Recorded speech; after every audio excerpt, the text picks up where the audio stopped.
मान्यता आपने सुनी होगी कि सती ने जब प्रजापति दक्ष के दरबार में खुद को अग्निकुंड में समाहित कर दिया था तो शिव उनका शव लिए दुनिया भर में विचरण कर रहे थे। विष्णु से शिव की ये पीड़ा देखी नहीं गई तो अपने चक्र से सती के शव के 51 टुकड़े कर दिए। ये टुकड़े जहाँ जहाँ गिरे उन्हें हिंदू मान्यता में 51 शक्तिपीठ कहा जाता है, माना जाता है।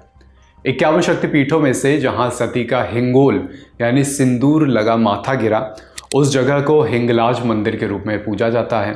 साथ ही सती वियोग में शिव के आंसू जहाँ जहाँ गिरे मान्यता है कि उनसे पनपे पुष्कर कुंड और कटास कुंड। 1947 में भारत से विभाजित होकर पाकिस्तान बना और कटास राज हिंगलाज जैसे तमाम हिंदू प्रार्थना स्थल पाकिस्तान में चले गए। लेकिन पाकिस्तान में धार्मिक सहिष्णुता का जो हाल है उसके बीच ये मंदिर आज किस स्थिति में है।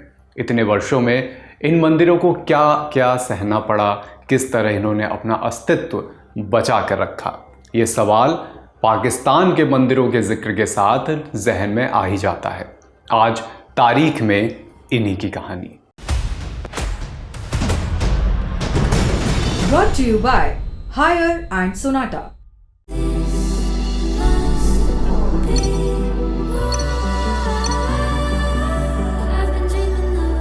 हिंगलाज माता मंदिर कराची से मकरान कोस्टल हाईवे पर हिंगोल नेशनल पार्क की गोद में है। बीहड़ की मिट्टी के टीले सरीखे जर्द पहाड़ों और नेशनल पार्क के जंगल से घिरा यह स्थान बलूची ज़मीन पर हज़ारों बरसों से हिंदुओं के लिए आस्था का प्रमुख केंद्र है।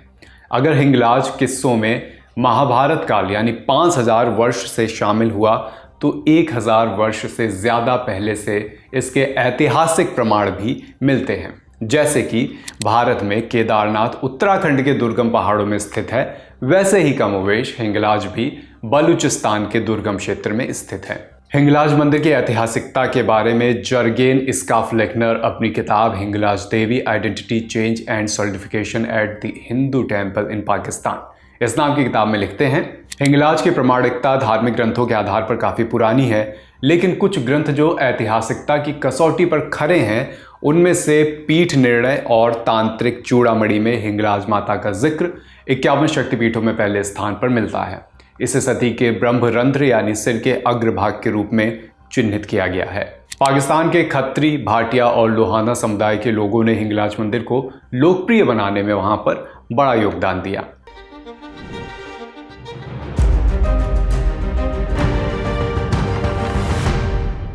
पाकिस्तान के सिंध बलूच इलाके में हिंदुओं में ज़्यादातर गरीब थे, निम्न आय वर्ग से थे, इसलिए बंटवारे में ये लोग यहीं के होकर रह गए।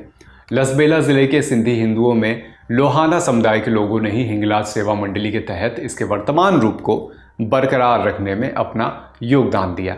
इसी मंडली के वसरूप चंद तुलसी ने हर साल चैत्र यानी अप्रैल के महीने में तीर्थ यात्रा का विचार देकर हिंगलाज को समूचे पाकिस्तान के हिंदुओं के बीच लोकप्रियता दिलाई। इसके बाद यहाँ पर दर्शनार्थी ज़्यादा संख्या में आने लगे। पाकिस्तान में सिंध बलूच प्रदेश के मुसलमान भी इस स्थान को पीर बीबी नानी के धार्मिक स्थल के रूप में यहाँ पर पूजा करते आ रहे हैं।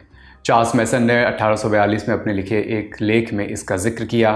अंग्रेज़ भूगोलवेत्ता थॉमस होल्डिच ने 1910 में लिखी अपनी किताब द गेट्स ऑफ इंडिया में हिंगलाज को हिंदू और मुस्लिम दोनों के लिए एक पवित्र स्थान के रूप में दर्ज किया है। अतीत में हड़प्पा संस्कृति, फिर सिंधी और सूफी प्रभाव में पली बढ़ी इस जगह को यहाँ के ही लोगों ने कम से कम हिंदू मुस्लिम के बंदरबाट से दूर रखा। अब रुख करते हैं पाकिस्तान के उत्तरी सिरे की तरफ। यहाँ के हिंदू मंदिरों को सिंध या बलूचिस्तान से कहीं ज़्यादा भेदभाव और राजनीति का सामना करना पड़ा है। सॉल्ट रेंज के उत्तर में है कटास, आज के चकवाल ज़िले का हिस्सा है ये, पहले झेलम ज़िले का ये हिस्सा था। यहाँ कटास राज कॉम्प्लेक्स नाम का हिंदू मंदिर समूह है। कटास राज कॉम्प्लेक्स में शिव मंदिर और अमृत कुंड समेत तमाम मंदिर हैं। 7 घरा यानी 7 मंदिरों में से पुराने मंदिरों में सिर्फ अब 3 शेष हैं। हनुमान और काली मंदिर होने के साथ खंभों पर सांप और हाथी की आकृतियां भी यहाँ पर दर्ज हैं, देखी जा सकती हैं। हालांकि आज के दौर में राम मंदिर यहाँ का दूसरा सबसे बड़ा आकर्षण है। भारत पाकिस्तान के साझे इतिहास में ब्रितानी अफसर कनिंघम जब कटास आए तो उन्होंने यहाँ के मंदिरों को 7वीं सदी से 10वीं सदी के कश्मीर के करकोट और वर्मा वंशों के साथ जोड़ा। आज जिन्हें 7 घर कहा जाता है कनिंघम उन्हें 12 मंदिरों का समूह बताते हैं। इसके साथ ही यहाँ खालसा फौज की कमान संभालने वाले हरि सिंह नलवा की हवेली है, जो कश्मीरी डोगरा वंश के शासन की तस्दीक देता है। लेकिन इसमें सबसे पुराना स्थान खंडहर हो चुका बौद्ध स्तूप है। कटास राज के अतीत का अंदाजा इस बात से लगाया जा सकता है कि ह्वेनसांग ने 7वीं सदी में इसी बौद्ध स्तूप और इसके आसपास बुद्ध राज का सिंहपुरा का वर्णन किया था। गांधार के पतन के बाद सिंहपुरा के अवशेष को कनिंघम ने कटास राज के रूप में दर्ज किया है। 1965 के युद्ध के बाद कई बार इस मंदिर को श्रद्धालुओं के लिए बंद किया गया। पूर्व उप प्रधानमंत्री लाल कृष्ण आडवाणी के पाकिस्तान दौरे के बाद 2006 से इस मंदिर को फिर से एक जीवनदान मिला। एक दिलचस्प किस्सा यहाँ पर आपको बताता हूँ। 2017 में पाकिस्तान के सुप्रीम कोर्ट केस के मुताबिक बेस्टवे नाम की सीमेंट कंपनी के ग्राउंड वाटर के अंधाधुंध इस्तेमाल और फैक्ट्री से निकले धुएं की मार कटास राज स्थित झील और इमारतों को झेलनी पड़ रही थी। सुप्रीम कोर्ट ने अच्छी खासी लताड़ लगाई इन कंपनियों को और मंदिर के रेनोवेशन के आदेश दिए। कोर्ट ने राम और हनुमान मंदिर में प्रतिमाएं न होने पर भी उस समय अपनी नाराजगी जाहिर की थी। 2018 में जिस सरकारी कंपनी ने काम का ठेका लिया था वही जड़ से फरार हो गई। तब से कल्चरल डिप्लोमेसी के नाम पर हर साल 2 साल में भारत से 100-125 हिंदुओं का जत्था कटास राज जाता है। इसके अलावा चकवाल में ही मलकाना में शिव गंगा मंदिर भी है, उसके भी हाल पाकिस्तान में बेहाल ही हैं। कुछ ऐसे मंदिर भी हैं जो अब अतीत में दर्ज हो चुके हैं। भारत ने नालंदा और विक्रमशिला जैसी हमारी धरोहरों के अवशेषों को न सिर्फ संभाला बल्कि बेहतर भी किया। वहीं पाकिस्तान में टीला जोगियाँ, मुल्तान का सूर्य मंदिर और कुछ अतीत की मार में उजड़े तो बचा खुचा काम पाकिस्तानी हुकूमतों के नज़रअंदाज किए जाने ने कर दिया। शेख खुर्शीद हसन की लिखी एक किताब है Pakistan, it's ancient Hindu temples and shrines. इस किताब में इससे जुड़ी अहम जानकारियाँ दर्ज हैं। झेलम शहर के दक्षिण पश्चिम में 35 किलोमीटर दूर योगी परंपरा से जुड़ा एक स्थान है टीला जोगियाँ। ये जगह बाबा गोरखनाथ के शिष्य बालानाथ का स्थान है। जैसे एक पीठ आज भारत में भी गोरखपुर में है। इसके अलावा यहाँ नानक देव के आगमन से जुड़ी एक कड़ी और सनद भी मिलने से इसका महत्व बढ़ जाता है। खुद झेलम डिस्ट्रिक्ट गजेटियर इसे उत्तर भारत के प्राचीनतम धार्मिक स्थलों में से एक मानता है।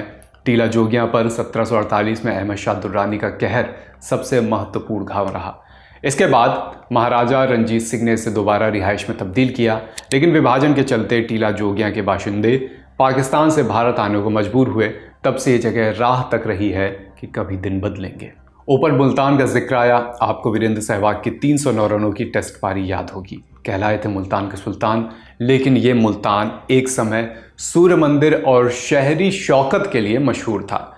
जब हिलसांग 641 में मुल्तान आए तो उन्होंने लिखा, यहाँ सूर्य को समर्पित एक मंदिर है जो बहुत भव्य और अलंकृत है।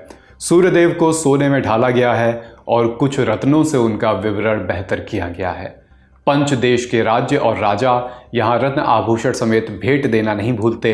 आसपास के क्षेत्र से बहुत लोग आते हैं और हमेशा यहाँ हजारों लोग मौजूद रहते हैं।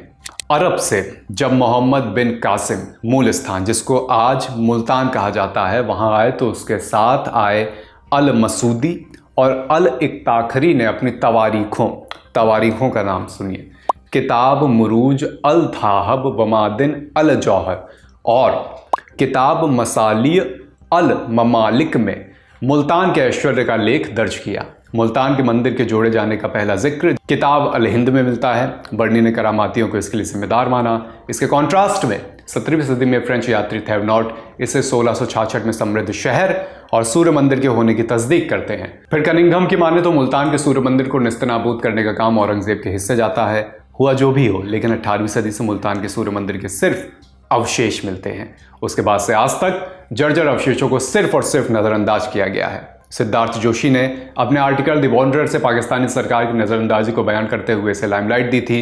फिलहाल ये जगह टीला जोगियाँ से भी बदतर हाल में है। गुजरात के मोढेरा और कोणार्क के सूर्य मंदिरों के जीते जागते बड़े उदाहरण हैं। कश्मीर का मार्तंड मंदिर भी सहेजने में हम सफल रहे, लेकिन ये दुर्भाग्य की बात है कि मुल्तान में ऐसी विरासत को सहेजा नहीं गया। सॉल्ट रेंज के हिंदू मंदिर, नीलम घाटी का शारदा पीठ, कराची के पचमुखी हनुमान और स्वामी नारायण मंदिर, इस्लाम कोट का राम मंदिर, पेशावर का गोरखनाथ मंदिर जैसे कई मंदिर आज भी पाकिस्तान में मौजूद हैं। इन्हें संभालने का जिम्मा इवैक्यूएट ट्रस्ट बोर्ड के पास है। बोर्ड के आंकड़े खुद कहते हैं कि कुल 14 मंदिर फंक्शनल हैं और 266 मंदिर नॉन फंक्शनल। ये पाकिस्तान में हिंदू धार्मिक स्थलों का हाल है। आज के अंक को लिखा है हमारे साथी अनुराग ने। फिर मुलाकात होगी, तारीख में फिर किसी पुराने किस्से कहानी पर बात होगी। अपना ख्याल रखिए। लल्लन टॉप देखते रहिए। शुक्रिया।